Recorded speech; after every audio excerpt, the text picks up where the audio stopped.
Hi guys! So, following my last video that I've just finished recording about comedy radio plays, I'm now going to talk about dramas. Sorry, I've had to turn the light on because it suddenly started chucking it down outside, so sorry if it looks a bit weird on your, on your screen, it should look okay. But yeah, now I'm going to be talking about radio plays that are dramas that I have on my iPod. I have got absolutely loads, so I'm going to try and get through this as quickly as possible to talk about, so I can still have time to talk about each of them. Now, because I've got so many, I'm gonna talk about the ones I've downloaded first. That'll probably be the easiest, and then I can go into the ones that I've got CD versions of. So the first one I want to talk about is one that kind of stands by itself, because it is a radio play. It's strictly made for radio, and it is kind of a drama, but it's not, because it is Miriam Margolyes's one-woman show, Dickens Women. So this is her basically talking about the women in Charles Dickens' life and how they affected his writing and how he depicts women. But what she also does, which is absolutely fantastic because she's an actress and everything, she she actually dramatizes sections of his stories that he's written about women, and how she links that to his life story and everything is absolutely fantastic. I've read various books about Charles Dickens' life and they've been brilliant, but I love her angle where she's focusing just on women. So it is kind of a drama because she does dramatize parts of Charles Dickens' stories, but it's not because it's a one-woman show. But I definitely recommend this to any fan of Dickens, or anyone who wants to explore Dickens from a different perspective than usual. Might want to check out Dickens Women by Miriam Margolyes. I absolutely love her. She turns up so much time on my iPod in various dramas and audiobooks. It's ridiculous.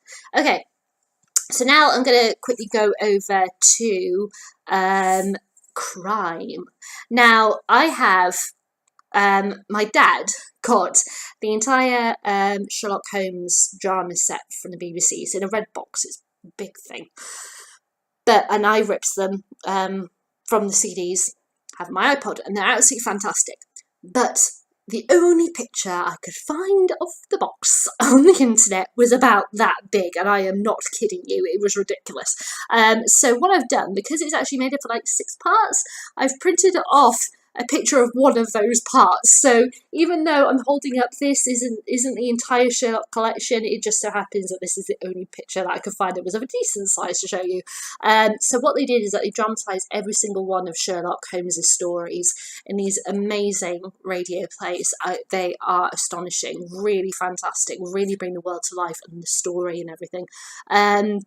So Clive Merrison plays Sherlock Holmes in them. He's absolutely fantastic. I really up there with even like various TV adaptations and such of the Sherlock Holmes stories. I really strongly recommend those. Another box set which I ripped from the CD, that this time from my sister, was the Miss Marple, Agatha Christie, because like a year or so ago, or maybe 2 years now, I really all of a sudden got into Miss Marple. I watched a TV, ITV did dramatisation of a load of her stories, and I just watched it, and then I found myself recording like every single one I could possibly get a hold of and watching them as often as I could. And my sister said, "Oh, I've got the radio dramas if you want to borrow them." So I borrowed them, I ripped them onto my iPod, and it comes from this box set, the complete Miss Marple from the BBC. Again, just like I said with the with the radio play comedy video that I just did, that pretty much every single one of these that I'm going to be showing you comes from the BBC. I think, well, they're absolutely brilliant, as I said, I don't know if it's just because they're absolutely brilliant, so I only go to the BBC, or if it's just because I've got easy access to it, or I just haven't had my eyes open to other radio plays. But the BBC are my go-to corporation in the case of radio plays. Now, sticking with the Agatha Christie, these June Whitfield plays Marple in these. They're really well put together, but the two standalone Agatha Christie radio plays, which I have on my iPod, which I adore, are Murder on the Orient Express, which is a Poirot one, and then there were none. Now, both of these were recommended by my sister. She's read so much Agatha Christie. She's got various radio plays of Agatha Christie. She was like, oh my God, if you love the Marples, you've got to get a hold of these. And they are both fantastic, phenomenal. The way in which they tell these stories, especially And Then There Were None, it's quite difficult for this one because you've got these 10 people and so much is going on, and you need to, be able to show exactly where different people are in a building at any one time. It's very hard to do on radio. Some stories, I'm quite flabbergasted how, various producers and writers of radio are able to convey worlds so well when obviously you don't have that visual. You have to use it inside your mind and your imagination and have characters describe certain things that you can't see that you need to know. But yeah, it's flabbergasting, especially, stuff like, especially Murder on the Orient Express. That is a really, really difficult story, I think, to put onto radio because you've got so many characters on so many different parts of the train, and to be able to bring it together, to have it, and then to find out who did it. I'm in awe whenever I listen to radio plays. I think they're absolutely extraordinary. The writers, the producers, directors, they're absolutely fantastic. Now, going on to other ones I've downloaded, I've got quite a few here. Now, this one will look a bit weird because this is the actual cover that is on iTunes. I could only get this via iTunes, and it's a Woman's Hour dramatisation of Wives and Daughters, the Elizabeth Gaskell novel. It's absolutely brilliant. It follows a girl who lives with her father, who's a doctor, and she's only grown up with her father. Her mother died when she was born, and it's all about how she grows up. Her father then wants to remarry, and the woman that he wants to remarry has a daughter as well who joins the family. It's all about their lives and intertwining, and her relationship with a certain family in the village, and when romance blossoms, and society and things that are accepted, that aren't, and things that aren't accepted by society. Sticking with that classic theme, Women's Hour are really great at doing these various dramas, but BBC are just, whenever they do like dramas of Dickens and such, they really dedicate themselves. And these two, David Copperfield and Nicholas Nickleby, are up there with like my favourites. Each of these are about, well, David Copperfield is about 10 hours long. Nicholas Nickleby, I think, is about 6. And they are so faithful to the book. It is extraordinary. The work that went into these radio plays, it's phenomenal. I can't, it just, I'm in awe, as I said, whenever I listen to them. They're absolutely fantastic. I also have, some various other classics here, like Brief Encounter, so with Jenny Seaglove, Nigel Havers, Nicholas Farrell, and Sarah Hadland. George Orwell's 1984 with Christopher Eccleston playing the lead, absolutely brilliant. Tess of the D'Urbervilles, which is just heartbreakingly beautiful. The version that I've got is one with this cover art. Now, this is the really old when it was a cassette, but I've recently found just looking for these pictures, I found this one where they've done a classic drama Tess of D'Urbervilles, but I couldn't find the cast list for this, so I don't know if it's the same cast. I think it must be, because the classic drama, BBC classic drama ones, I've got a couple of them. They are actually from 70s, 80s, 90s and such. And this version of Tess of the D'Urbervilles, I think, is the late 90s, so I think it's most likely the same one, but I'm not too sure. Tess especially, it's beautifully done, and it's a hard story to convey, especially, what happens to her and everything. And they do kind of follow like the book in regards to that you are kind of witness to the events of, of her rape and such, or was it rape? That's the big question.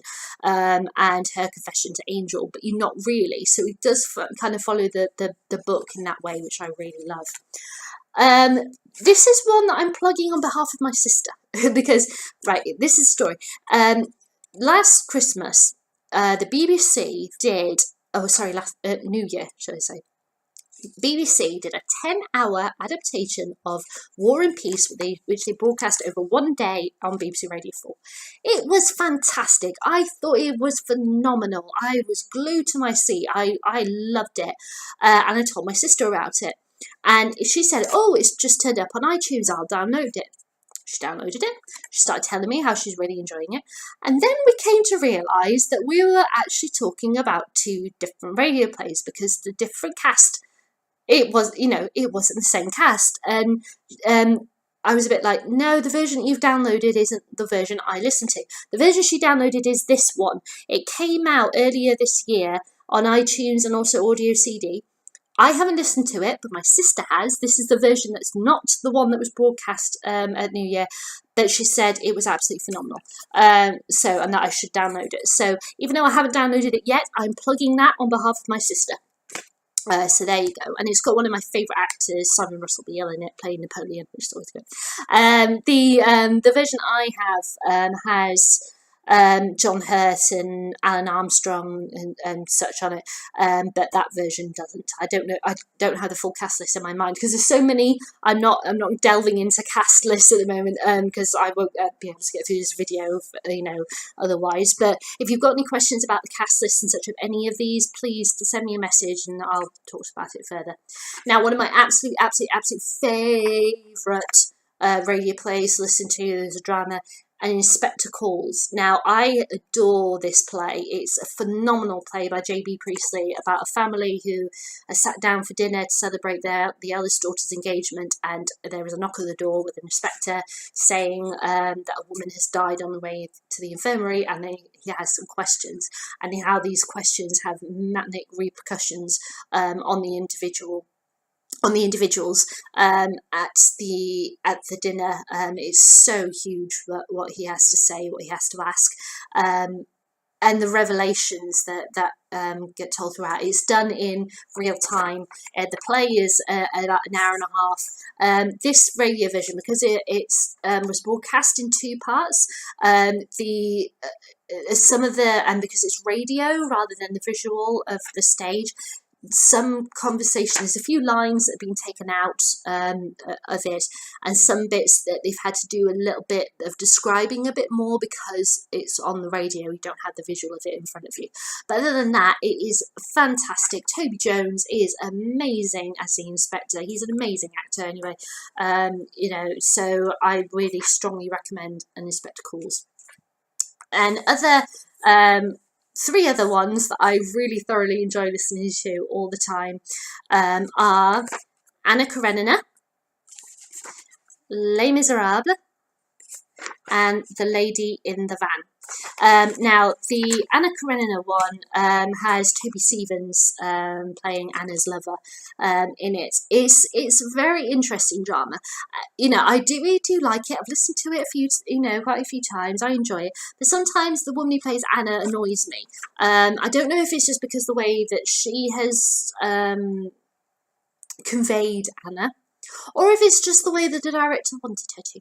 But sometimes it really annoys me that when she goes through that phase of Anna's story where she's very sad all the time, the way that she cries and how she constantly cries, it kind of grates on me. But other times I'm totally fine with it. I think it depends what mood I'm in. If I'm all right with Anna and her annoying cry, I don't know. But then the character of Anna is a bit frustrating. She can be incredibly selfish quite often, and I think maybe that is that part of her character that grates me sometimes. But it's the way Anna is. What can you do? Now, the Les Miserables one, I listen to all the time. This stars Joss Ackland, Roger Allen, and Leslie Phillips. Roger Allen plays Jean Valjean, and he is phenomenal. This is from 1998, 99, time, and it was recently broadcast again because of the success of the film version. They re-showed it, they rebroadcast it on BBC Radio 4. It was a really big success, so they brought it out on CD and on iTunes as well. So if you're able to get a hold of this, this is extraordinary, and it will also let you know, obviously, the differences between the musical version and the actual book. And as you may know, or if you don't know, Les Miserables, but due to the success of War and Peace, is actually now being developed to be made into a TV drama, with Andrew Davis adapting, adapting it from the book to the TV. So he's going to be writing it, and I'm so excited. So if you want to get a feel of what you can kind of expect for the upcoming drama, I'd recommend you download or get hold of a CD copy of this version, Les Miserables, with Roger Allen playing Jean Valjean. And yes, my last thing for this section of downloaded stuff is The Lady in the Van, which is a kind of fictionalized truth, as it's described as, by Roger Allen, in which this, not Roger Allen, sorry, why did I say Roger Allen? I've got Roger Allen on my brain from Les Mis, but by Alan Bennett. And it tells the story of this woman, this homeless woman who, she kept on parking her van on various parts of his street for many, many years. And one day he invited her to sit on her drive, and it was just for a little while. She asked if she could, and he said yes, and thinking that she'd stay there for like a week, and she ended up staying for about 15-16 years, and it's all about their relationship. But he does admit that there are some bits that are fictionalized, and he says it through during the course where she says something, and he goes, "Oh, she didn't say that in real life," or "Oh, I didn't say that in real life." It's really interesting, this kind of back and forth argument with himself that he has about the truth versus the fiction, and he has it with himself in the play itself, right there for all the audience to hear. So yeah, I really, really love this. It's Maggie Smith playing the lady in the van, just as she did on stage, just as she did in the recent film. She's absolutely amazing. Now, the other plays I've got downloaded, I'll go into this section because some of them I've got a CD version and some of them are downloaded. Now, these are BBC dramatisations of children's stories. Now, you may think, why on earth have you got those? And the reason why is because I love the stories. They were from my childhood, and I loved reading them as a child, so therefore I've got the dramatised versions on my iPod. I think no matter what age, they're still relevant. They are still wonderful to read or to listen to a drama of. So therefore, I've got them on my iPod. It's not hurting anybody else, having them on my iPod. So if you want to make fun of me for having them on, it's your choice, but I don't care. So I have got Peter Pan. Each of these are children's classics, BBC, should I say, dramatisations. So we've got Peter Pan, Alice's Adventures in Wonderland, Robinson Crusoe, The Wizard of Oz, Tom's Midnight Garden, Treasure Island, my absolute favourite of the lot, The Railway Children. And then on I actually have the CD versions of, got The Jungle Book, my second absolute favourite of this lot, The Wind in the Willows, The Secret Garden, Anne of Green Gables, third favourite, Ballet Shoes, Heidi, Moonfleet, and then a fourth favourite, because I can't have a three, I have to have a four, Warhorse. As I said, all of them I feel are totally, still relevant to today. They're absolutely wonderful to listen to. It doesn't matter what age you are. It's kind of like the whole thing about YA fiction, that you only have to be a certain age to read them. No, you don't. You don't have to be a certain age to appreciate a bit of literature, no matter what form it is in. And I appreciate these in radio play form. So yeah, I don't care, I like them. Now, another George Orwell one that I listen to quite often, Animal Farm. This follows a group of animals who live on a farm, who are rather angry with their owners, and one day they decide to boot all of their the farmers, the owners there, off the farm and run the farm themselves and call it Animal Farm. And it's all about the rules that they set in place and how things shift over time and that. And it's got Tamsin Greig, Nikki Henson, and Toby Jones in it, and it's absolutely fantastic. In reality, obviously, it's a play about communism. George Orwell was phenomenal with his writing. 1984 is astonishing, absolutely astonishing, and Animal Farm is amazing. And no wonder it caused so much controversy when it was made. Rumour is that there's going to be a new film adaptation of Animal Farm going to be coming out, or at least being developed at the moment. So that would be absolutely fantastic to see. So really recommend that one. Now, looking into classic literature that I have, various copies of. Here we go. I'm going to be looking at, classic sessions now. But one thing, just to let you know, I forgot to say at the beginning of this radio play, Shakespeare is not included in this because that is a separate place list on my iPod, and I'm going to be talking about Shakespeare in my next video, so I'm not including Shakespeare in this bit. So first of all, we have got the Jane Austen BBC Radio Collection. Now this covers radio plays of all 6 of her novels, but they range from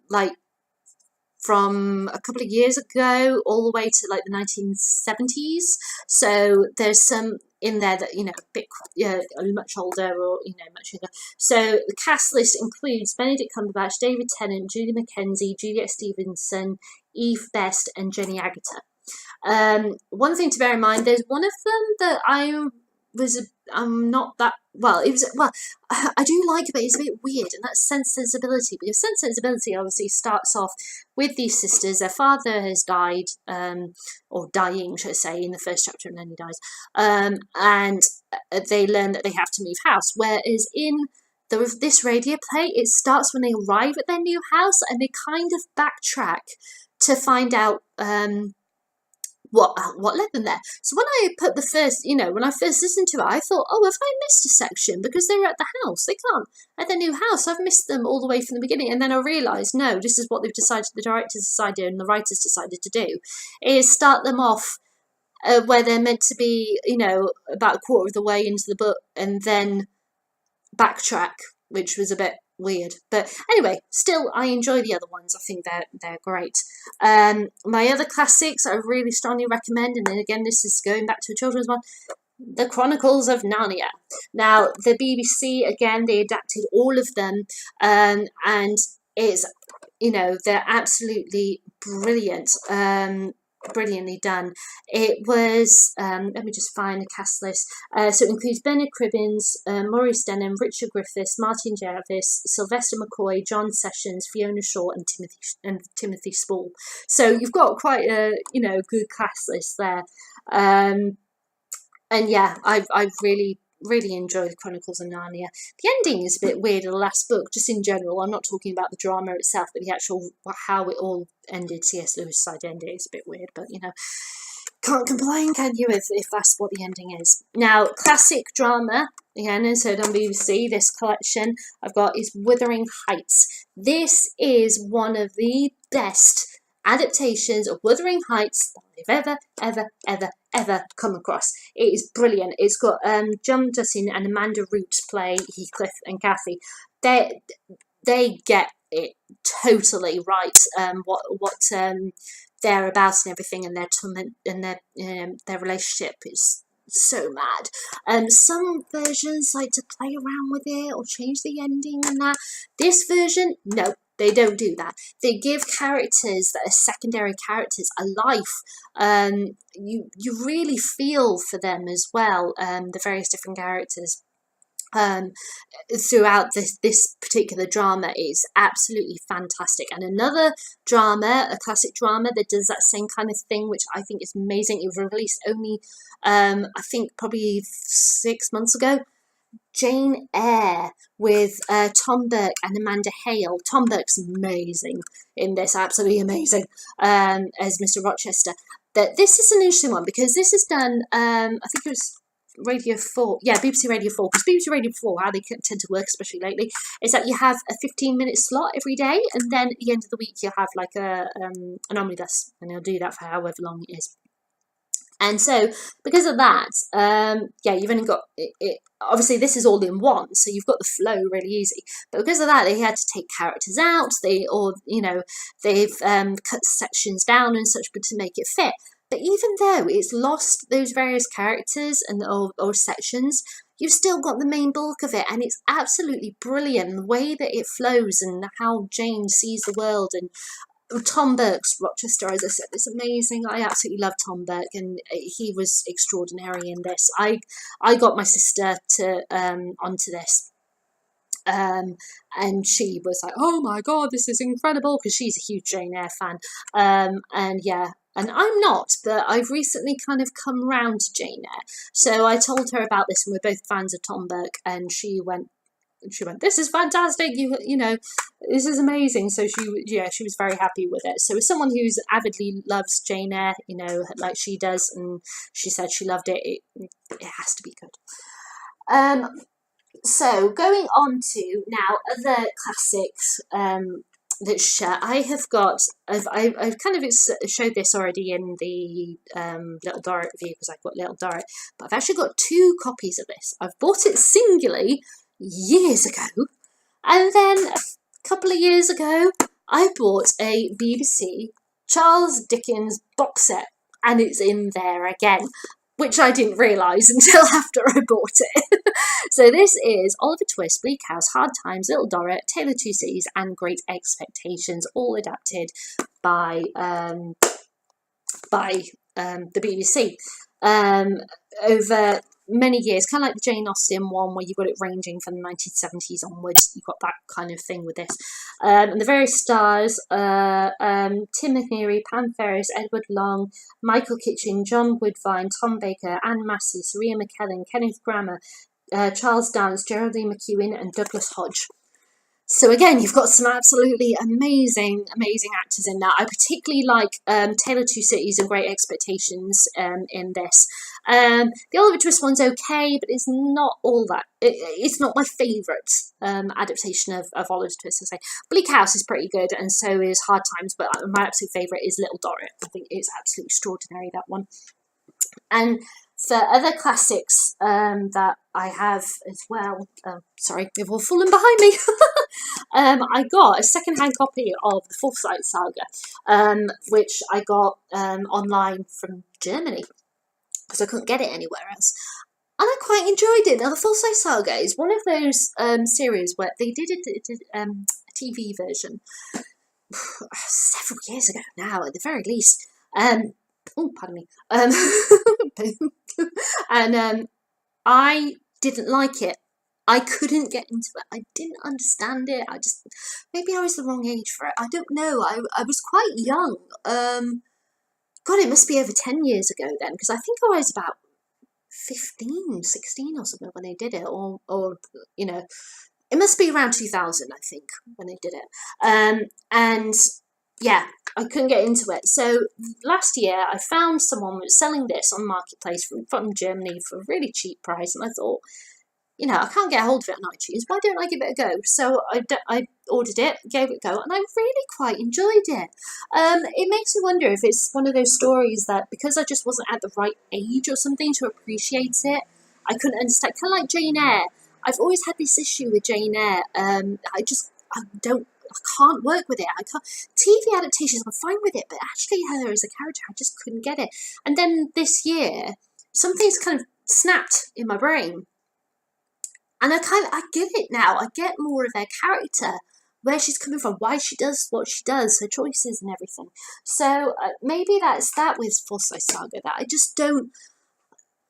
didn't get it then, but I get it now. And another one that I'm like that with is The Woman in White by Wilkie Collins. Now this is a story which it is about a woman and an encounter with a man, and she's all in white, and she had run away from an institution, and they have this encounter, and then ages later he finds her again when he meets the wife, man and his wife, where he's going to be living, working as a vicar, I think it is, from what I can recall. And she's there, and it's all about their relationship and everything. It's a weird story, I will tell you that.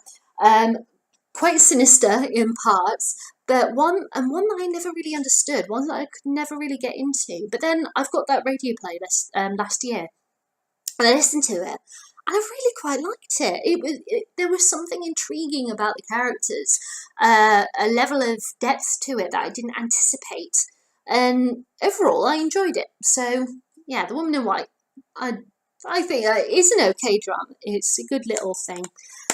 Classic BBC horror now, Dracula and Frankenstein. Frankenstein, out of the two of them, wins the battle, top trumps to me. It's absolutely amazing.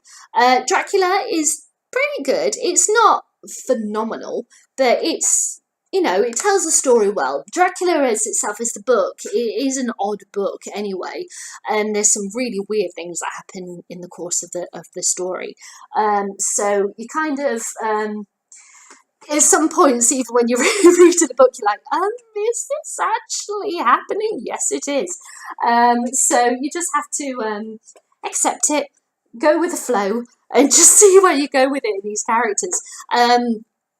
But yeah. Overall, it wasn't a bad little drama. I'm glad I got a hold of it. Now, I'm going to say, I was just about to do my absolute favourite one, but I think I might save that till last. So I'll do my second and third favourite radio plays. So second place, Neverwhere by Neil Gaiman. This is fantastic. This basically tells the story of a guy called Richard Mayhew, who's played by James McAvoy right there, who falls through the cracks of London, basically, and finds a world, through one way or another, goes through the cracks of London, and finds another world called Lower London, or London Below, should I say. And in there, that he finds all various people who are born and bred there, and other people who have fallen through the cracks of London. But and he's following a girl called Dor to help her find who killed her family. Sorry, my throat is starting to go funny. And on the way, he meets various characters. Dor is played by Natalie Dormer, who's right there. He meets various people along the way. But once you go into London Below, when you go back up to London, nobody can see you. Nobody knows that you're there. So he's all about, he has to try and get back there and be recognised and put his life back in order. And the cast list is, again, absolutely amazing. This is just a featured list. This is not all the entire cast, because there's absolutely loads of characters. David Harewood, Sophie Akineo, Benedict Cumberbatch, Christopher Lee, Anthony Head, David Schofield, and as I said, James McAvoy and Natalie Dorman. They're absolutely amazing. So yeah, that's number 2. And number 3 is another Neil Gaiman, but it's with Terry Pratchett, and that is Good Omens. This is fantastic as well.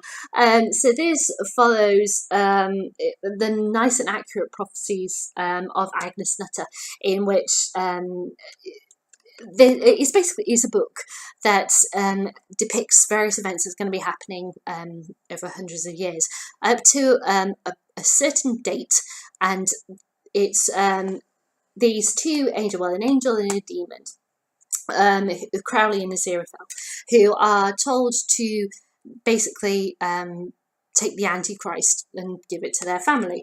But there is a mix-up at the hospital, and they have spent 11 years raising this child to believe in the devil and worship the devil and such, and it turns out that he is not the Antichrist. And they have to try and find who he is and get him to where he needs to be. Oh, just realised I didn't read cast this, sorry. He encounters like the 4 horsemen of the apocalypse, Agnes Nutter's great granddaughter, kind of how many generations it is, with this, because her book is very cryptic, and she has to figure out what's going on. So there's, weird and wonderful range of characters that we meet along the way. So our cast list, this is just to name a few: Mark Heap, Peter Serafinowicz, Nicholas Briggs, Steve Townsend, Phil Davis, Neil Maskell, Rachel Sterling, Harry Lloyd, Parson Joseph, Jim Norton, Amy Thomas Wright, Bobby Fuller, Holly Burgess, and Lewis Andrews. There's still a whole nother page of cast there, but that's just, to name a few. It's absolutely fantastic. So other fantasy-esque, which I picked up because I thought I'd give it a go, and it's actually making me want to read the book or have another go at the book, is Philip Pullman's His Dark Materials. These are, adapted for the Northern Lights, The Subtle Knife, and The Amber Spyglass. I tried to read His Dark Materials. My mum read them and she went, I think you'd really love this. I tried to read it and I just couldn't get into it. But again, I was about 16 or something then, or 17, and I just couldn't get into it. But now I've got those radio plays. I really like them. They're very interesting, and now it's been adapted for TV as well. I think I'm going to give it another go, borrow my mum's copies of the books and give them a go. Pardon me. And see how we go. But yeah, I think they're very intriguing. The way that, especially those ones, to bring a fantasy world to life is very, very hard, I think. And I think because they'd already done like Lord of the Rings and The Hobbit and other fantasy-esque ones as well, they know how to do it right as the BBC. And especially, if you've got a great writer, it's all the better. So I think that's, definitely works. Now, I'm going over to the Alan Bennett section of our playlist. I've already done Lady in the Van, but we've also got an amazing play, The History Boys, and his individual monologue series, Talking Heads and Talking Heads 2. Now, these monologues are absolutely extraordinary. Each one of them is about half an hour long, and there's 6 of them per series. And they're just monologues. They're just an individual actor telling, story about that Alan Bennett has written about their character and what they're doing. They range from, women who are dealing with their husband dying and what happens next, to a woman who is starring in a porno movie, to a man who is dealing with his mother, his elderly mother, meeting another man when he's a bit funny about his mother seeing other people, to a man who has got a very secret past, working as a groundsman in a park. It's, there's so many different stories. Second series is much darker than the first series, and I think that's because at the time Alan Bennett thought they were going to be coming out posthumously because he had been diagnosed with cancer, and his writing suddenly went very dark, but he overcame it. He got through. He's still kicking, still going strong, and still writing amazing works. But yeah, the Talking Heads are exceptionally good, but The History Boys has got a very special place in my heart. I think it was like one of the first Bennett plays that I came across, and follows a group of boys that are applying to get into Oxford and Cambridge in the 1950s, I think it is, and their relationship with their teachers, and one in particular. Okay, I'm nearly there. I've only got 4 to go. We're getting there. So the next one is The Casalettes. Now, I went into this not expecting anything. I thought, I'll just give it a little go, see what it's like. It's adapted from the 5-book series written by Elizabeth Jane Howard, which follows the Cazalet families. There's quite a few of them, as you can see from this picture. And yeah, follows their lives throughout the course of these 5 books, which covers probably about 20 years or more, and it goes through various wars and everything. Penelope Wilton narrates it, whilst the rest of the actors obviously act it out. And yeah, I went in not expecting anything from this, and I really liked it. I'd not come across Elizabeth's writing before, didn't know anything about it. I just literally saw it. It was advertised on, as being something that they were doing. thought I'd give it a go, and I got glued to it. I really liked it. The Keslers, it's absolutely fantastic, following kind of like the Forsyth saga, following a family throughout, many, various generations and such through time. And then one that I got where I liked it, but again, it's kind of like Bloomsbury, where I enjoy it, I can listen to it, but it doesn't necessarily give me the wow factor. And that's Ruffles, which follows, it's Jeremy Clyde and Michael Cochrane, who plays it, and it follows a guy in the 1890s. He likes to do cricket and do all this, that, and the other, but it turns out he's actually a jewellery thief. He's always doing these plans of the next big thief, the next big heist, the next thing, the other, and he's being chased constantly by this policeman, and it's him trying to get away from the policeman and win out in the end, which is, it's all right, but it I can sit and I can listen to it, but there's nothing that makes me go, wow, ta-da. So, yeah, Raffles is an interesting one, to say the least. Now, the last two are very close to my heart. Sorry, I have to get a bit more comfortable in the sofa, being sat in the same position for too long. And the first one is J.R.R. Tolkien's The Hobbit. Now, this is a very interesting one because it is a classic BBC radio production, which they did back in 1988. It got lost from the archives. They didn't have a copy. Then randomly, it turned out a listener got hold of a copy and they still had it. The BBC then obtained that copy from the listener, and then put it on CD and sold it on the mass market, and obviously brought it out for everybody to keep. So if it wasn't for that one person who listened to it and got a copy, we wouldn't have The Hobbit available to us. Now, this is, it's quite interesting, this one.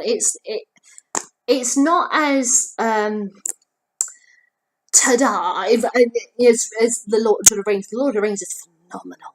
This is, it's very much of its time, I'll say that. I'm just trying to find a cast list, but it's behind all the CDs. Paul Damon, that's it, plays Bilbo Baggins in this. And Anthony Jackson is the talebearer.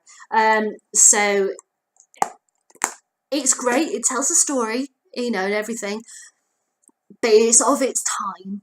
It doesn't have that big connection that I have to my number one radio play drama of all time, which is what I'm about to talk about. And that is the phenomenal The Lord of the Rings. I love this, and I think it's because of my dad. He has a copy of this when I was younger, and I used to listen to it all the time. I felt really guilty because my CD player scratched the hell out of his CDs. But he managed to rip them before I destroyed the CDs with my horrible CD player. But when I was able to buy my own copy, I bought my own copy. This is the best radio drama that the BBC have ever done, in my heart. This is phenomenal. The cast are incredible. Ian Holm, who plays Bilbo Baggins in the film version, plays Frodo Baggins in this. Bill Nye plays Sam Ganji, the wonderful Bill Nye, much younger than obviously now, so his voice sounds quite different. At first I didn't believe it was Bill Nye because I knew Bill Nye from various films, and when I was like, oh no, it can't be him, and it is. The cast is so huge, so phenomenal. The way it's being directed, Gollum is extraordinary. It is like one of my favourite books, or should I say my favourite fantasy world ever. So to then have this radio version, which is so extraordinary, so well done, so beautifully adapted, I couldn't think of anything more wonderful. So yeah, absolutely number one best radio collection, radio play that the BBC has ever done.